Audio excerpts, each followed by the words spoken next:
before the age of 18. Esther Diana, KTN, Bungoma County. Deputy President Kindiki has vowed to continue pushing for equal development across Kenya, calling for an end to ethnic and divisive politics bedeviling the nation's socio-economic growth.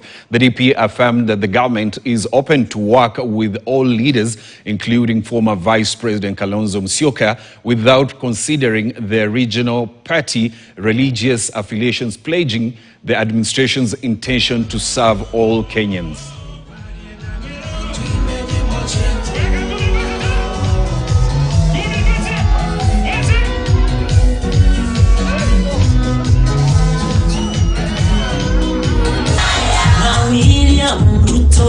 No masi numa na kedore kin aya bindona mbili tuende tutam na William Ruto siwasikia uko nyuma mikono juu kedore tuende kila mtu tutam na William Ruto tutam na kedore aya tuende kaunti za karibu hapa kwa sababu nilikuwa na nia sasa bado niko nayo ya kuita are you ready? Yes. Uko ready? Yes.